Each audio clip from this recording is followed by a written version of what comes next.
Hey friends, and welcome back to the channel. Some say gone are the days of true adventure, that feeling of complete disconnect from technology and connection to the outside world. Gone are the days where you pack everything you need for your survival in a pack and hop aboard a train to the unknown. However, you can still find a little bit of this Wild West sense of adventure in the southwest corner of Colorado in the San Juan Mountains. And this is what this video's adventure is all about: success and setbacks in the Chicago Basin.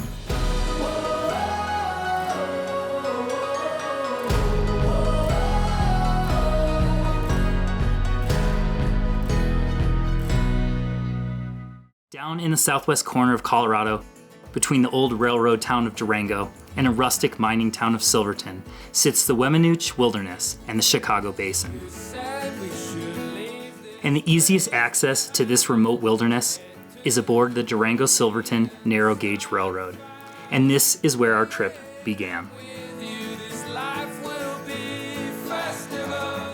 Leading into the trip, our weather forecast was pretty grim, with almost every day guaranteed rain and thunderstorm chances skyrocketing around 11 a.m. and lasting all afternoon and evening. Not letting the weather deter us, we loaded our packs into the baggage car and boarded the historic train from the Durango depot.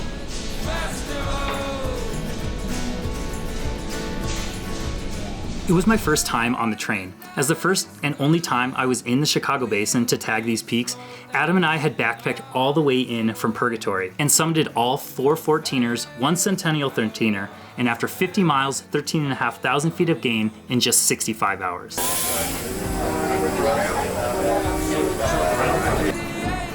The gentle sway of the train cars and the steady clunking of the wheels riding across the tracks along the stunning views of the Animas River and towering canyon walls is quite an amazing experience.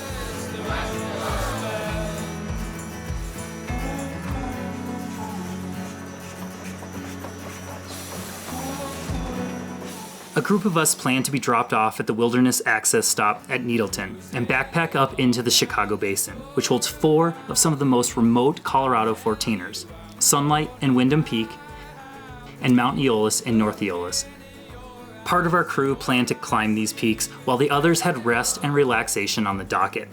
After 2.5 hours and 30 miles aboard, we finally arrived at the Wilderness Access at Needleton Stop, unloading not only our packs, but our last bit of civilization for the next 4 days.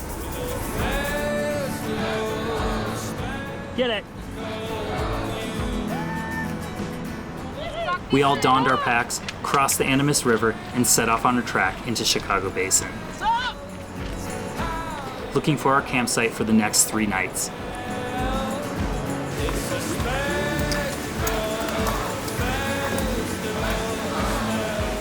The Backpack Inn and Chicago Basin approach is a 4 to 6 mile and 2,800 feet venture to where you can start to find one of the many camp spots below the upper Twin Lake Basin. So we just got off the train just a little bit ago. Now we are making our way up into Chicago Basin along Needle Creek. But got the whole crew here. Say hi, everyone. Hey! So probably about 4 to 6 miles up, find a camp spot for the night, and hopefully beat the weather. Spoiler alert, we did not. As the weather predicted, we got poured on for about 30 minutes, leaving us all soaked. We all enjoyed the spectacular trail as it paralleled Needle Creek, offering spectacular views of wildflowers and waterfalls.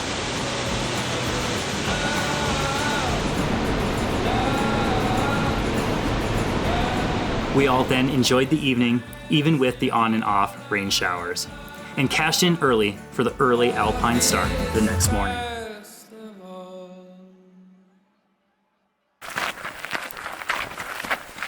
With the shorter than usual weather windows in the forecast, our plan was to grab 2 of the 14ers in the basin one day, and then the other 2 the following day. First on the agenda was Sunlight and Windom Peak. Leaving camp at 4 a.m., we made our way to the Twin Lakes Junction sign, which would bring us up the steep switchbacking terrain to the upper basin below the 14ers of the Chicago Basin. All right, just up in the Twin Lakes Basin, heading up to the base of Sunlight, and then we're gonna hit Windom, and then we're gonna debate whether going over for North Eolus and Eolus.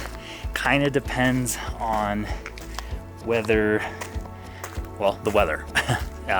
Each day, the next 2 days, supposed to be nasty rain and thunderstorms from like noon on.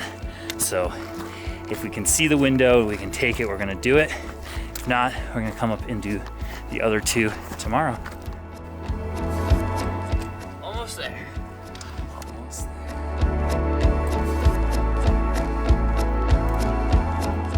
We're making up way just this little Boulderfield, and we're basically looking for kind of the scree slope that will kind of bring us to a little saddle. But actually, it's right there. So we're looking to go right up there.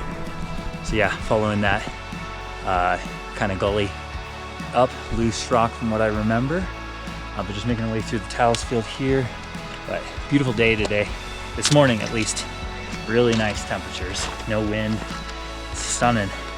Got to love Colorado 14ers, baby, woo-hoo! The gully up to the saddle between Sunlight Peak and Sunlight Spire is steep and loose. It's one of those slopes you just have to put your head down and grind. But be sure to take a moment to turn around and see all of the beauty that the Chicago Basin holds, including the spectacular views of Eolus and North Eolus just across the basin.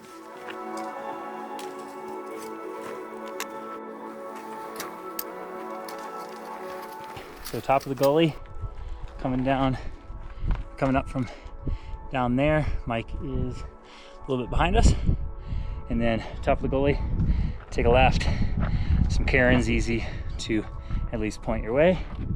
But up into that little notch. And then just keep following cairns from that point. Okay, got through that little notch saddle. Now just kind of traversing our way across along that way, just keeping your eye out for cairns. Also just had a super special moment with the first sunlight while climbing Sunlight. Some awesome photos and awesome little sun flares coming off. So just making our way along the ledges here, Mike in front of me, and then some scrambling to get to the top. From the notch, the rest of the climb entails a little bit of route finding and some fun Class 3 scrambling. Our entire crew was in great spirits and having a blast on this beautiful Colorado morning.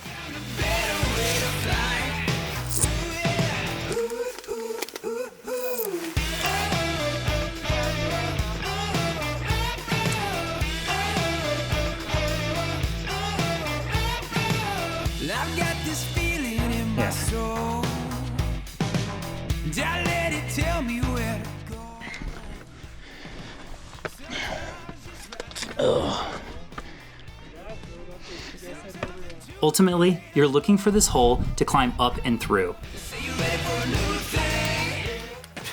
Oh my goodness.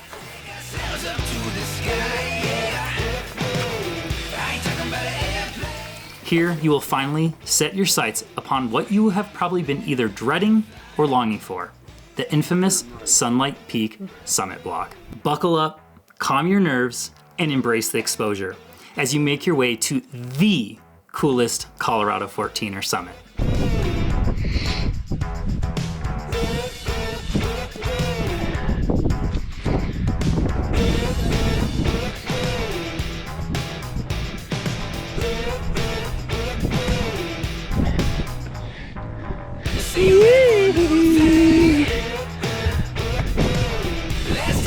And that's how you do it, everyone. Spicy.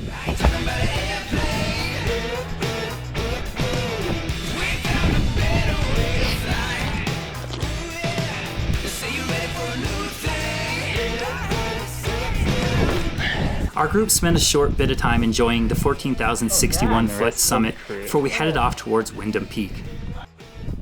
Nice, you did? Yeah. Yes, Mike.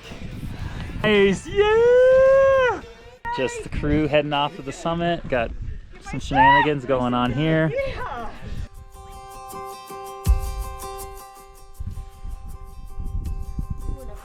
I went up this way. No, I went up this way. William went up that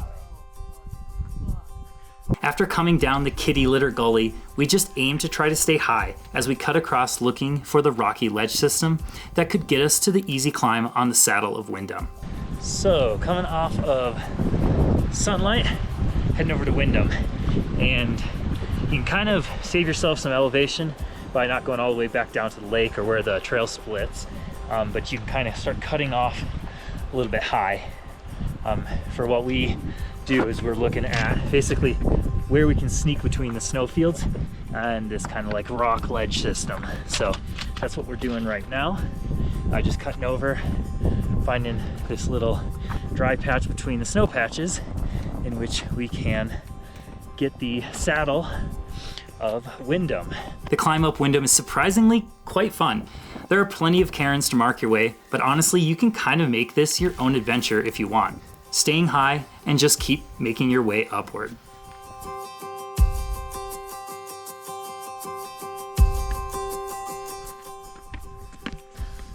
Oh, it's fun. Yeah. Oh, okay. It's easy, just exposed. There's some of them. All right, so we are on top of Windom Peak. Peak 2 of the day. Renee on top of what number? Number 40, baby! Woohoo! So number 40 for her. I don't know, number 95, 14er summit for me. I don't know, something like that. Second time up here though, so I'm getting these all tagged for my second go around, which I'm trying to do. William, what do you have to say? This is my halfway point, 29. Oh, look at that! Woohoo! All right, and our little hole boy? 27. 27, awesome guys. Mike, what number 14er is this for you? This is going to be number 36. 30. Officially. 30. Chicago Basin, baby. Let's do it.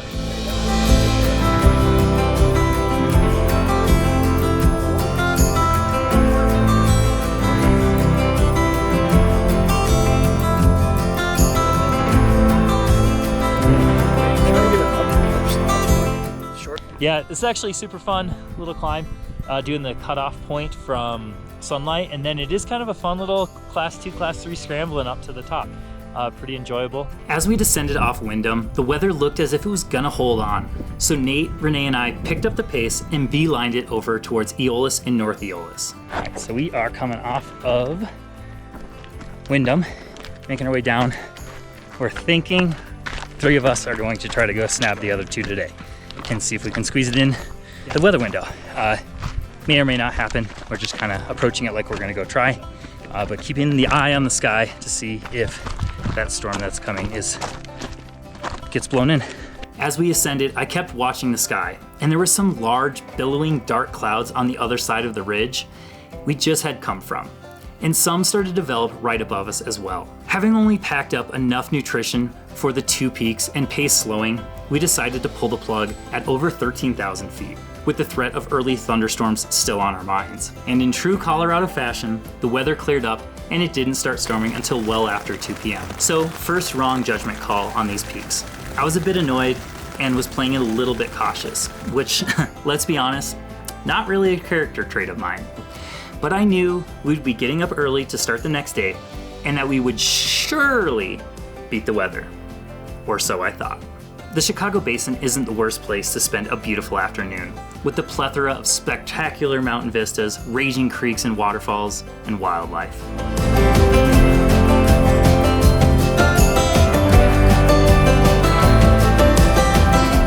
And don't forget about my spirit animal, the mountain goat.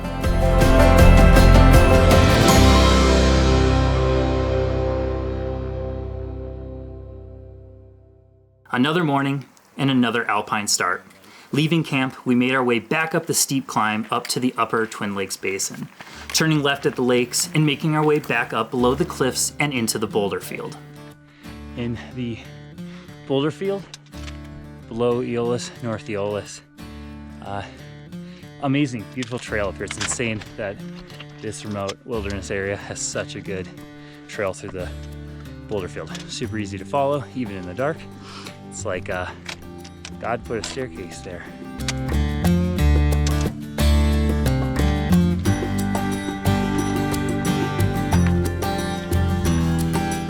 The weather window forecast was once again small, and as the first light dawned, the skies were pretty overcast. So top of the boulder field, Eolus field, on the ledge system. So you get up there and then you're gonna kind of take a right, and we make our way along this ledge system. And to be honest, I didn't look up any of the beta, I just kind of wing it. Rock on, baby. Once above the Boulderfield, we made our way up and along the Class 2 ramps and sloped ledge system. To the east, there were sheets of rain coming down just beyond Sunlight and Windom, and the clouds continued to sock in. Got Windom and Sunlight right there. Just heading up. Really nice weather so far. Clouds kind of socking in a little bit. Looks like some early rain today, so we're gonna keep moving. As we started to scramble up and gain the ridge of Eolus and North Eolus, it started to sprinkle, and we proceeded cautiously towards Eolus and across the narrow catwalk. Everything felt quite ominous, with the dark clouds and the clearly heavy walls of rain that had yet to be upon us. All right, up on the ridge, heading over towards Eolus and the catwalk. Some weather's rolling in, so we're gonna kind of proceed cautiously here.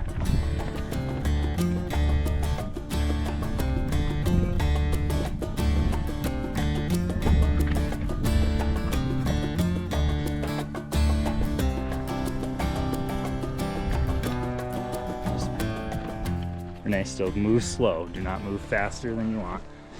Going smooth is smooth as that. Yep. When Nate looked back past me and said, "I know we're on a time crunch, but you're gonna want to turn around and take a picture of that." Truly, this made my top sunrise I've ever witnessed in the mountains. Sheets of rain in the distance as the sun sat below the low-hanging clouds. Pinks, oranges, and reds. It truly looked like a scene out of Mordor. We continued our way across the ridge, and that sprinkle from before became a full downpour. Within minutes, not only were our clothes drenched, but the rocks were soaked and slippery. At this point, Renee and I decided it was best to pull the plug. All right, so unfortunately, it started raining pretty hard. It's kind of grapple, hail going on.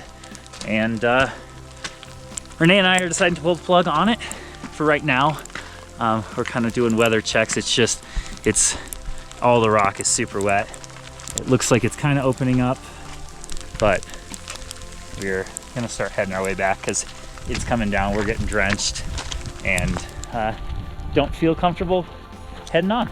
So unfortunately, it looks like another trip to the Chicago Basin.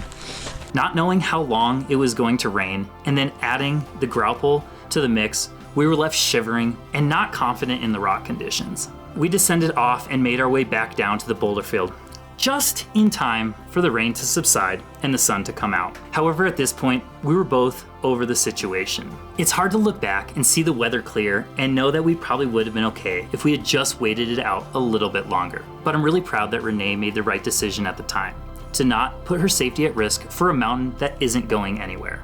Live to climb another day. I guess I said a bummer that we would have to come back to the Chicago Basin. But honestly, I'm excited to have a reason to come back and visit such a special place. A place where you can share experiences with friends, and a place where you can still jump on a train and escape a little bit of reality. And find a whole lot of adventure. Because always remember, adventure awaits.